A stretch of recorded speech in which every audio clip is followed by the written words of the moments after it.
Okay, it looks like we're all here. Heather, will you tell me when we're recording?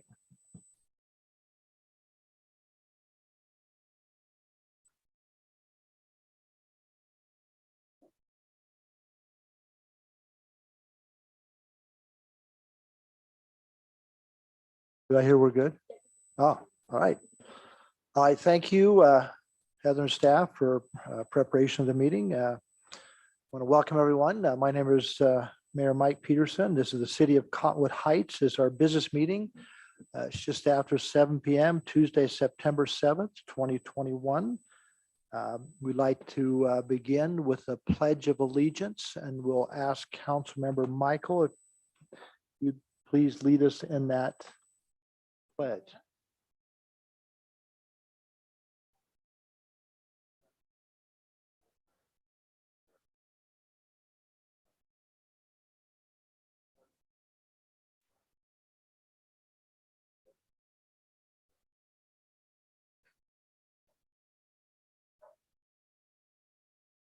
We have some special acknowledgements we'd like to present this evening. One thing that's kind of a highlight for the city is to look at all of the work that's done by our residents to beautify their landscape and to be creative in doing that. So we have one of our staff, Mike Johnson from our planning department. Mike, would you like to introduce to us our award winners? Yes, thank you, Mayor. For those in attendance, my name is Mike Johnson. I'm the Community and Economic Development Director for the City of Cottonwood Heights. I'm joining remotely tonight, but excited to be here and introduce this recognition. So every year, probably for the last 5 years or more, we have had an initiative in the city that we call the Landscape Beautification Awards, where we promote this event in the late summer, kind of late July and August, and ask residents in each council district to nominate neighbors in their communities who exemplify what it means to take care of your property and put the time and effort into keeping a beautiful property that really represents what Cottonwood Heights is. So once nominations are made by residents in each district, then we turn those nominations over to each council member to choose a winner of those nominees. And then the mayor also selects a commercial property in the city. And the criteria we're looking for and scoring on are creativity, the maintenance and upkeep of a lawn, and now so more than ever is the environmental consciousness in taking care of a lawn and landscaping in a yard. So that's kind of an introduction. We've received multiple nominees in each council district and are excited to formally present the winners, some of whom are in attendance at the council meeting tonight with a certificate of appreciation. Additionally, each member will get a small property sign that they can display on their property if they'd like to, that just indicates them as a winner of this award for this year. So I will share my screen briefly. I'll pause after each one for that formal recognition, and then we can just work our way through the different council districts. So the selected winner in Council District 1 is the Gressman family on McCormick Way. Okay, the Gressman family, are you here? Stand up, come up front right there, and we'll ask Councilmember Peterson. He spells it wrong. We'll have him come down and present this to you.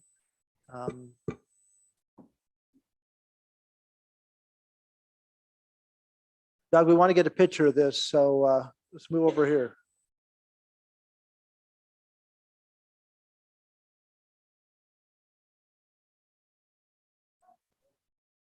Come on up, yeah.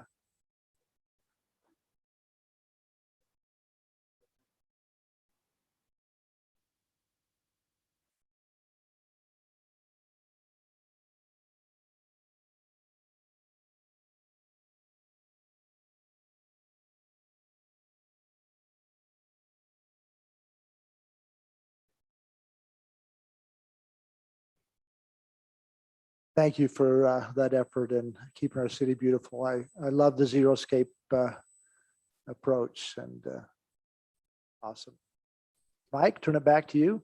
All right, the winner in District 2, you can see the sign is already up in this photo, is the Wilson family on Brighton Way. Is the Wilson family present tonight? If not, we appreciate their efforts as well. And again, a beautiful landscape, and we'll make sure the certificate gets delivered to them. I would just make a comment. This property was nominated last year as well. That's not uncommon that we get multiple year nominations. It was gorgeous last year, but boy, the change of 1 year's worth of growth and work on this is really great. It was just an amazing thing to look at. And my wife did notice that there was pumpkins in the front. 4 or 5. But then she's the gardener. Okay, All right, thank you, Scott, and congratulations to the Wilson family. Now we have District 3. Mike, you want to introduce this one? yes, thanks. District 3 is the Brown and Blodell family on Sundown Avenue. All right, are the Brown and Blodells, are you here? Oh, they're not here. So, and again, congratulations to them. And again, you can see the unique landscaping, and it seems like one of the themes is xeriscapes, which is interesting, but very appropriate with what we've been through this year as far as drought, etc. All right, Mike, turn over to District 4.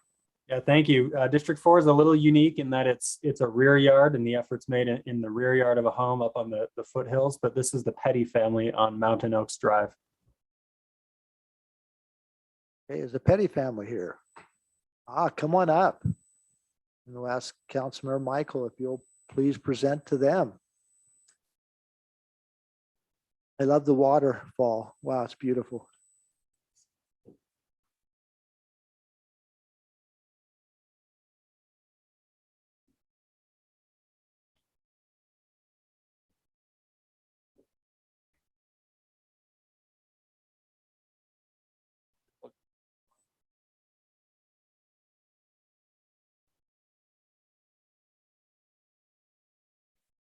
Congratulations, that is beautiful as well. And there's a lot of deserving landscapes through our whole community that are not recognized tonight, but these are some that have been selected. Some of those rocks look like they're probably quite a bit larger than I'm assuming is your daughter. I don't hope that she had help putting those walls up. All right, Mike, you want to introduce the commercial winners? And Yes, we thank you, actually have Mayor. 2. Yeah, so we had a number of nominees. 2 of them ranked the same, so we have awarded both of them with this recognition. One is the David Kim Insurance Agency on Fort Union Boulevard. I don't believe he's in attendance tonight. He responded and said he couldn't make it. This is a neat project that's an example of an old house that was, substantial reinvestment was put into this property to transform it into a small scale office building. Again, the xeriscape, a common trend tonight, but really improved the curb appeal of this property. And then the second commercial winner is just a little ways to the west of that property, which is Wasatch Exotic Pet Care, which was another redevelopment property a handful of years ago in Cottonwood Heights to improve this corridor. This is at 1982 East Fort Union Boulevard. So do we have either one of these property owners present? I don't think we do, but as mayor, this was my category to drive around and look at all the nominations, and these 2, I scored them equally as high, and they are outstanding. And as Mike Johnson said, if you drive down Fort Union Boulevard, you can see both of these on the south side of the street, one above Highland Drive and one just below, but great examples of some redevelopment in our community. So, and staff, thank you for this program and for those recognitions, and to all the award winners. Moving on in our agenda, the next item 4.0 is citizen comments. Again, this is where we allow citizens to take 3 minutes and share with us your comments, suggestions, concerns. Typically, we won't have a lot of dialogue going back and forth from the dais to the podium. But if necessary, we will have staff contact you if information needs to be shared and needs follow-up. I have two people who've asked to comment. The first is one of our favorite people, Tim, the mask debater Halbeck. Tim, come on up. I only read what's written here. Debate. Thank you very much.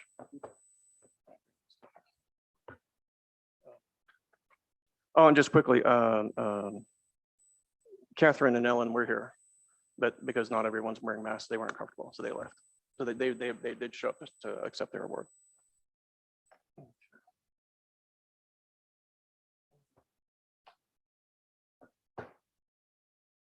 Okay, I am going to be talking about masks. I realize this is a polarizing kind of subject. Don't be mad at me. I'm just trying to read the stuff that I got off the FDA site and the CDC site and some other places. Let's see. First thing, most of your masks, your cloth masks, your improvised masks, your surgical masks aren't really designed to trap or prevent the transmission or the input or the output of various small particles. The one that actually is designed is what we call the N95 mask. I'm sure you guys are familiar with that.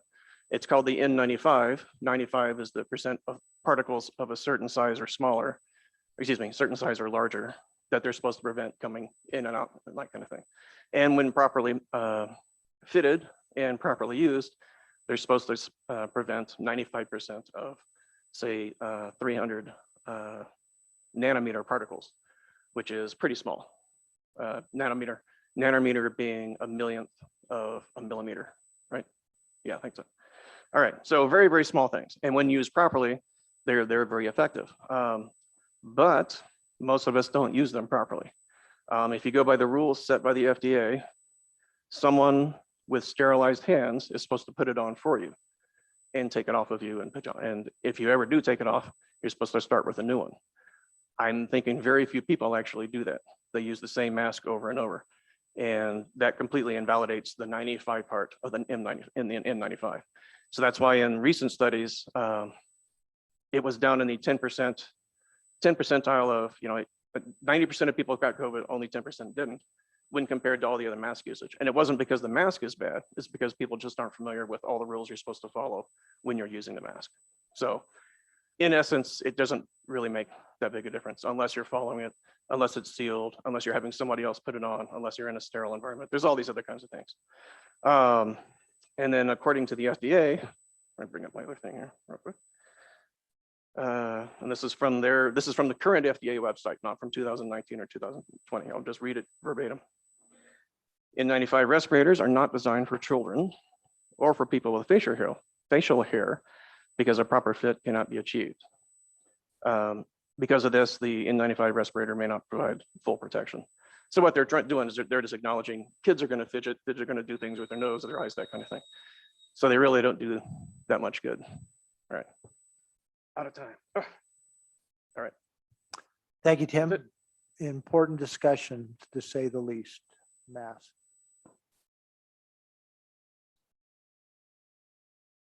Okay, Steve Sorwit. Steve, come on up.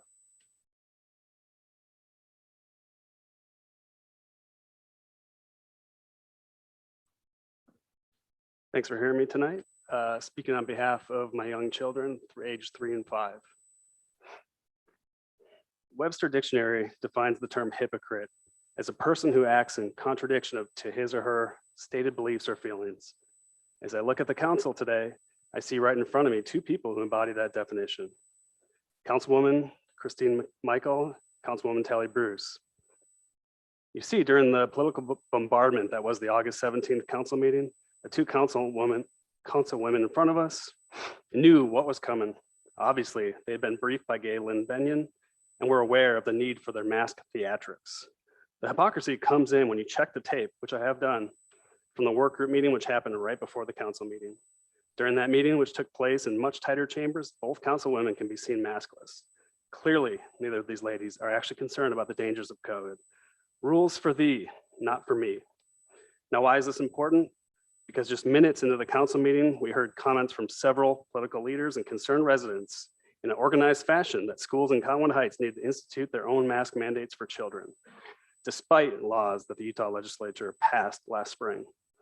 In fact, the scariest comment came from Councilwoman Michael, who stated, and I quote, "This mask mandate merits the same type of leadership, whether it's legal or not." Ladies and gentlemen, you ought to be stunned and thoroughly outraged at statements like that. I wish I had more time to answer the misinformation about COVID and children that was proclaimed during the public comments. Mayor Peterson, unfortunately, you took the bait, hook, line, and sinker. You stated several times how worried you were about your grandchildren and that you are in favor of a mandate, provided other cities would be pursuing this course. Here are the facts you must not know. COVID poses almost no risk to our children at all. 4.2 million children have tested positive, and a total of 0.008% of them have died. That's less than the average flu year. Was anyone in this room suggesting a mask mandate at any time for previous influenza years? A recent Johns Hopkins team looked at 48,000 cases in healthy children under age 18 diagnosed with COVID. They found 0 deaths in healthy kids, 0. These children have almost the same chance of dying from a falling meteorite than they do from COVID. Do you suggest that we start sending our kids out with helmets at all times?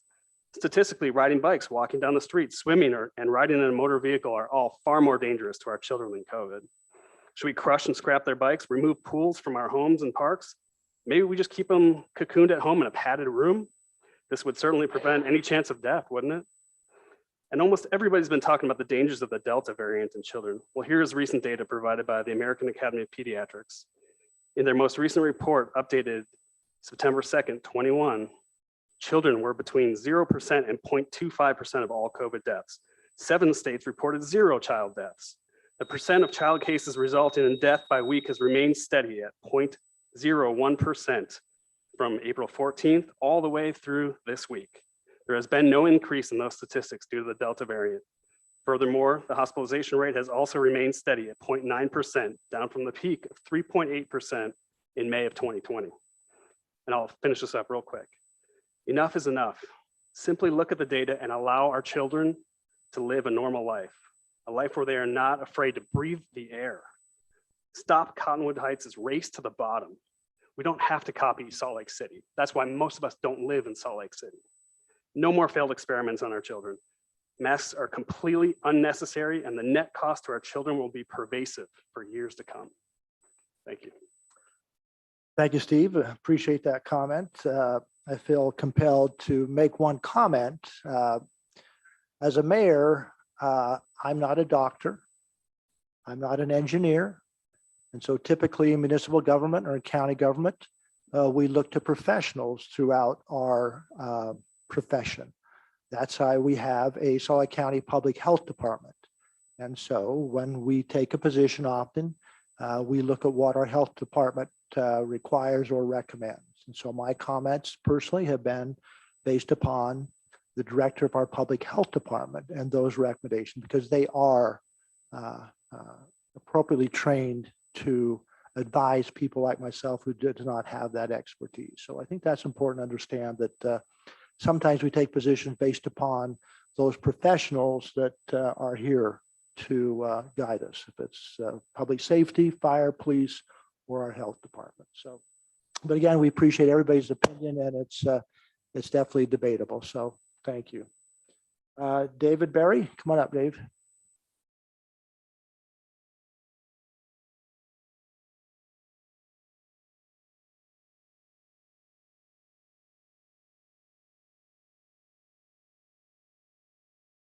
I'd like to address 3 subjects, if I could, Mayor. One is the gravel pit. I don't understand, and I've read in the news bulletin that comes out. I don't understand yet, is the height already set? Or is that still subject to debate from the development committee? Okay, 7 stories. 10 or 12 story building, that's not included in the approval. Just clearly right now, it's not in there. But the 75-foot and 85-foot heights are not Not in there. approved. And They have to come back and do that again if they want to do it. Sorry, I shouldn't be doing it, but yeah, go ahead, just real quick. No, I'm asking. Yeah, well, I shouldn't be responding so much because we, Because it wasn't clear in here whether that's already been approved. But it does say they can start doing some work as long as it's not vertical work.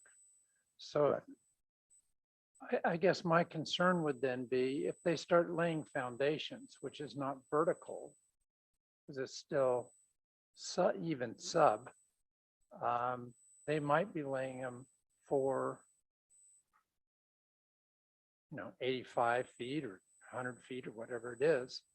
And then come back and say, well, you kind of tricked us. So anyway, that's my concern, is that I certainly would not want 85 and 90-foot buildings there in the gravel pits. Second on my list, the next two items are kind of selfish. The 400,000 that I just heard approved in the budget for the Cottonwood Rec Center, though I clearly, as you know, participate at the pickleball courts. Some of us do not live within the rec boundaries. And that's a concern. And I'm one of those that do not. The boundaries do not coincide between the city and the recreational district. They were created many years apart, I think probably 15 years apart. So to give tax money from people who cannot really participate except signing up as a non-resident, it just doesn't sit well with me, because that's my money going to something I cannot really participate or benefit from, except as a non-resident, as if I was in wherever, some other city, Bonneville or Salt Lake City or somewhere else. So I don't think that should be happening unless the two coincide. If they coincide, then I think it makes sense, but they don't. And it's a few of us, but it is what it is. I'll just touch on the last thing. okay, go ahead. Near and dear to my heart, Little Cottonwood Trail, quote unquote, proposed on the map. I understand that's on the meeting agenda for open forum on September 21. Our neighborhood, I'm just telling you ahead of time, will be here in force. We've heard. I have a petition. We certainly are not pleased, and people are just appalled that there's been no meetings in our neighborhood whatsoever, other than Andy came and talked to two of us the other day, but we thought we were going to have a meeting with several council members, at least our district council members, maybe even the mayor. And that was decided to be not appropriate. We think that's not the way it should be. I gladly meet with you anytime or that community, and I'm sure we always would. But real quickly, because we have time, just real quickly, the 400,000 does not come from our local tax dollars. It comes from federal subsidization, and it is dedicated and committed to green space and to a park, which is open to every resident of our city. It's not going to the rec center personally, and we can get that to you later. Again, the gravel pit, we wrote into that approval very clearly that restricts the height of that one condominium complex, and then nothing goes vertical until all geotechnical things are resolved to the satisfaction of the development committee. But I can have somebody give you more detail on that, but that's just a quick response, because I think we're pretty much on the same page in most of those areas. Thank you very much. All right, anyone else in the audience who would like to address the council? Hearing none, we'll close the public comment period and move to two action items. The first item is 6.1. It's Mayor. I forgot the most Yeah. important thing. Bob Johnson's not even here. Oh, yes, I'm sorry. I knew someone would catch me. We do have another item, which is public comment. That's regarding a new accessory dwelling unit proposed ordinance. So Mike Johnson, I'll turn it over to you. This is something we've dealt with off and on for the last few years, but the state legislature is mandates that we move a certain direction, and this is in response to that state mandate. Thank you, Oh, Mayor. Mike. Yep. So we've presented this at a couple council work sessions. This has also been through the Planning Commission public input, public hearing process, and received a recommendation. A very quick background. Again, this hasn't changed in a few meetings. Is House Bill 82, which was passed at the previous legislative session at the state level, identifies internal accessory dwelling units in single-family residential zones as permitted use in every city across the state of Utah. And this legislation, or that part of it, becomes effective October 1st. So beginning October 1st, accessory dwelling units, which are also referred to as mother-in-law apartments, or basement apartments, there's other lingo to it. They are allowed everywhere beginning October 1st. This legislation has also carved out a little bit of local authority that municipalities can use to regulate these types of rental units prior to October 1st or even after that. So what we've done is, within the limited local authority granted to us by this state legislation, is we've created a draft ordinance to the best we can regulate the potential negative impacts of these ADUs throughout the city. So I've got some more summary here. I won't go through all of this, but basically this is to demonstrate that the legislation is very specific in what we can and cannot regulate. So what's in our proposed ordinance is essentially what we feel is the extent that we can regulate as a city beginning October 1st. I do also want to note, this also applies, at least in the legislation as it's written today, to private HOAs. So there is language in this ordinance that an HOA cannot expressly prohibit ADUs that otherwise comply with all applicable ordinances and codes. And that applies proactively and retroactively. So if there is current language in HOA covenants, then that would be invalidated by this state legislation. So a quick summary of the key elements of the city's draft ordinance is we are proposing that these ADUs, internal ADUs, are allowed in any single family residential zone, except on lots less than 6,000 square feet in size, which is one of our allowable local regulations. Detached ADUs, so a detached structure, a tiny home, a detached garage with an apartment above it, that kind of thing. They are not permitted statewide by this legislation. We as a city may still choose to allow or disallow those. Basing this ordinance on the previous ordinance we brought forward to the council to consider a couple years ago, we are still proposing to allow detached ADUs, but with very strict standards. They would be conditional uses requiring planning commission approval. They would have stricter parking, setback, and building requirements than the internal ADUs.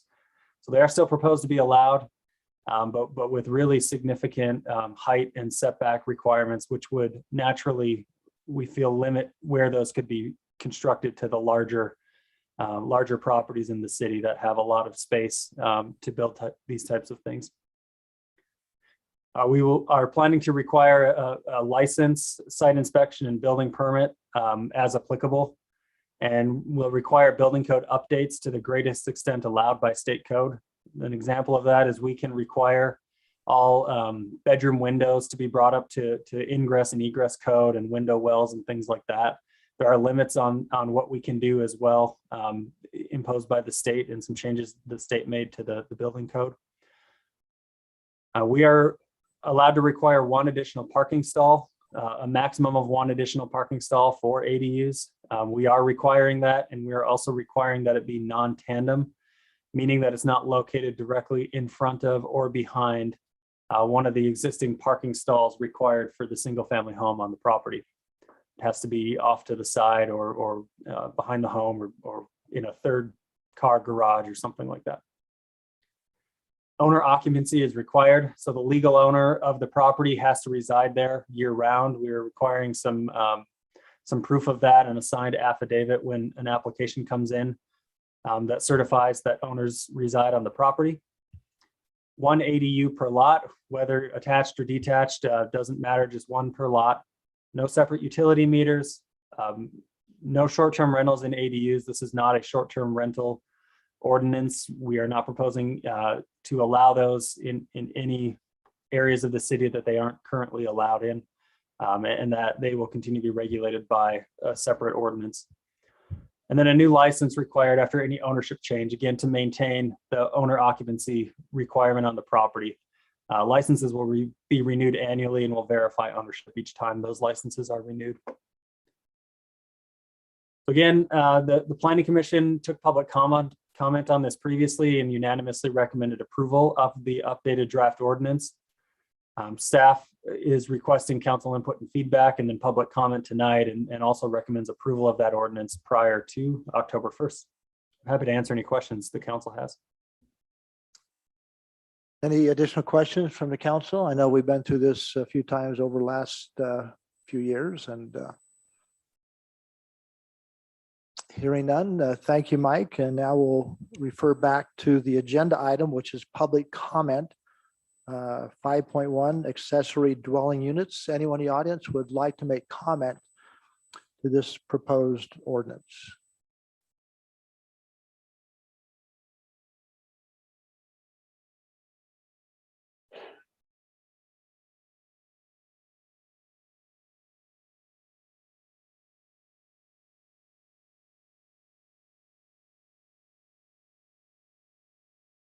I live in one of these HOAs. It's very modest. Our dues are $50 a year.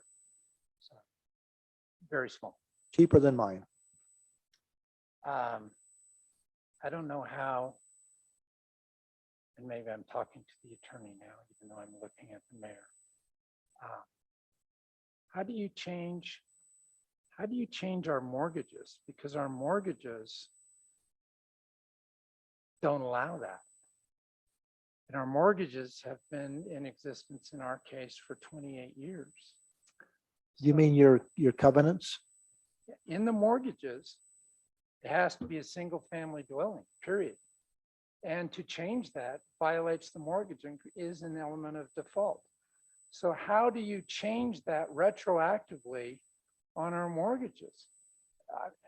Aside from all the other things I can throw out there, I'm going to throw out a very real legal issue. That are you really saying you're going to create defaults on everyone's mortgages? So You realize, Dave, this is not us. This is from the state.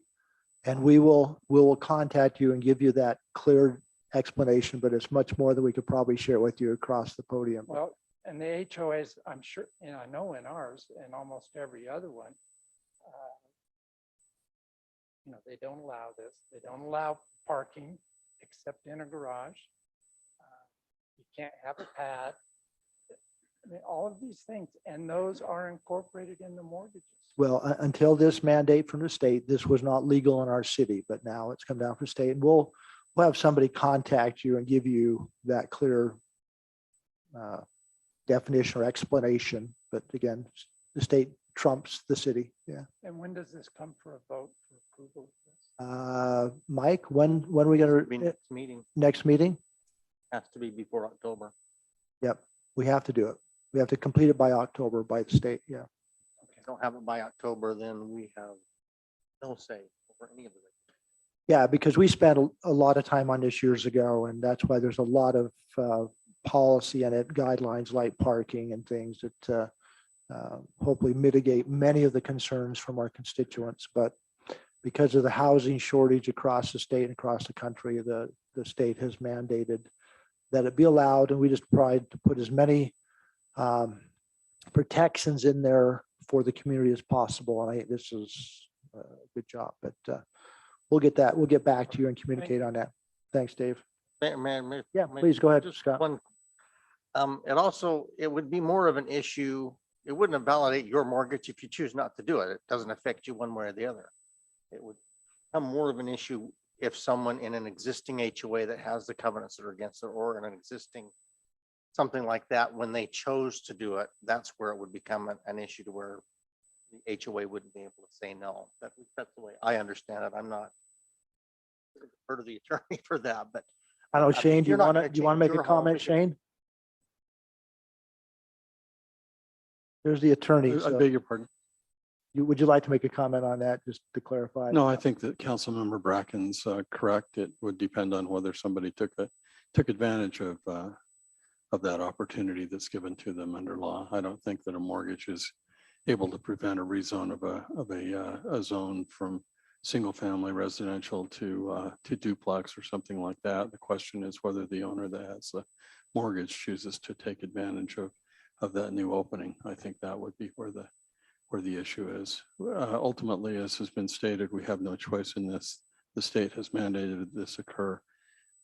We need to move ahead with this law if we hope to have, with this new ordinance, if we hope to have any control over how these internal ADUs are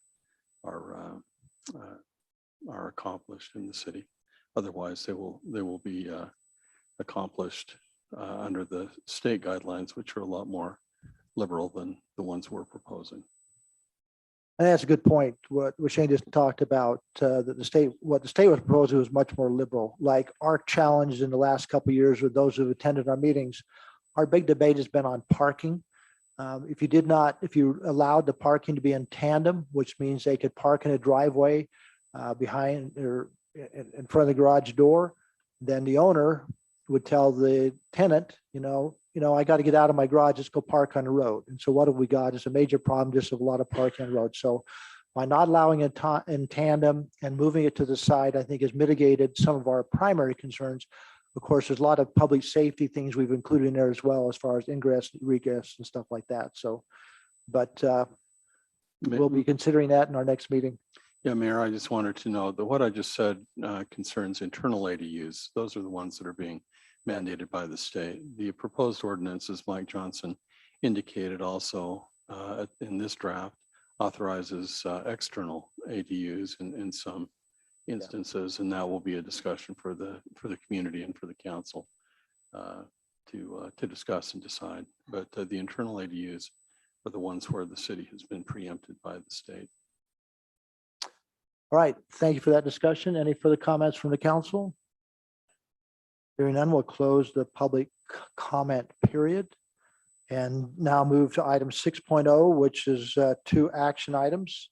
The first one is 6.1. It's consideration of resolution 2021-44, approving a consulting agreement with Civil Science Incorporated for 1700 East Sidewalk Project.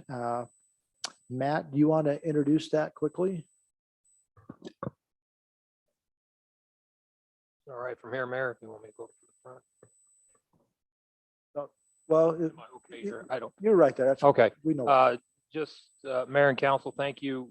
This is an agreement for the design of a sidewalk on 1700 East. The sidewalk will go from Fort Union to 7200 on the west side. This is part of a Safe Routes to School access for, gosh, just slipped my mind. Butler?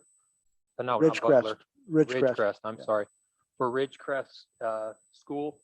And council in the budget process instructed staff and also budgeted a certain amount of funds to design this section of sidewalk, which will give us the amount of property we will need to do this, as well as give us a better cost estimate as you move forward as a council to decide if we want to go ahead and continue with this sidewalk. The contract is with Civil Science. They are an engineering firm who specialize in transportation, and they are part of the state pool of pre-construction engineers. So we're moving forward with them and requesting approval from the council. Any further discussion, questions, comments from the council? I'm grateful that we have this opportunity. As you know, a couple of large complexes are just west of that sidewalk. And so it's going to be very helpful to get the safety of those kids there. I appreciate the work that's been done on this in the past, and hopefully I'm looking forward to this coming to fruition. You want to make that a motion then? I move that we approve. It's been moved by Councilmember Peterson. Do I have a second? Second. Second by Councilmember Bruce. Any further comments, questions, discussion? You're not a call for the vote. Councilmember Bracken, Yes. Councilmember Michael, Yes. Councilmember Bruce, Yes. Councilmember Peterson, Yes. and I will vote yes. The next item is Resolution 2021-45, approving a consulting agreement for an economic resiliency plan. Mike Johnson, you want to introduce that? Yes, thank you, Mayor. This is a grant we received from the CARES Act, which is the first round of federal COVID relief money back in 2020. This was not the city's allocation of CARES money, but this was from the federal government to the Wasatch Front Regional Council, who then used it to fund economic recovery programs and plans for various municipalities throughout the region. We were awarded $14,000 to do an enhanced kind of market study or economic study of the businesses and the different types of businesses in Cottonwood Heights to find out which types of businesses were impacted most severely from the pandemic, which ones succeeded or thrived in the pandemic, why those results occurred, other economic trends that we saw, and whether they're short-term or long-term. Basically, in an effort to provide a detailed analysis of our local economy and what we can do to help businesses be strengthened and be more resilient moving forward. This grant goes nicely with the general plan that we are preparing, and it will provide a more in-depth analysis of the economic development element of that plan, while also being a standalone document. So we're moving forward with that. We've selected GSBS Consulting as our consulting firm to complete that for us. And the contract in front of you tonight is just the formal service contract to begin that. Thank you, Mike. Any final comments or questions from the council regarding this resolution? Hearing none, I'd entertain a motion. I move that we approve, Mayor. It's been moved by Councilmember Peterson. Do I have a second? Second. Second by Councilmember Bracken. Any further comments, questions? Hearing none, I call for the vote. Councilmember Bruce, Yes. Councilmember Bracken.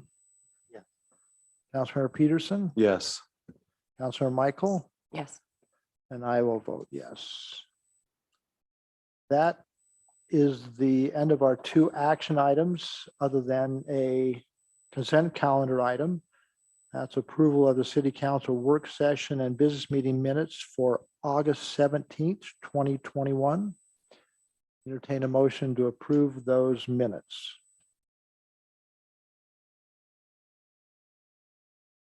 I move that we approve the consent. Been moved by Councilor Michael. Do I have a second? I'll second that. Been seconded by Councilmember Peterson. I'll do voice vote. All in favor, please say aye. Aye. Any opposed? Let the record show is unanimous. I would now entertain a motion to adjourn our business meeting and reconvene our work session for a couple final items. Move that we adjourn the business meeting and reconvene the work session, 5 to 10 minutes. It's been moved that we adjourn and reconvene. Do I have a second? I'll second that. Who's seconded? All in favor, play aye. Aye. Any opposed? That's unanimous. So thank you, everyone, and we'll reconvene.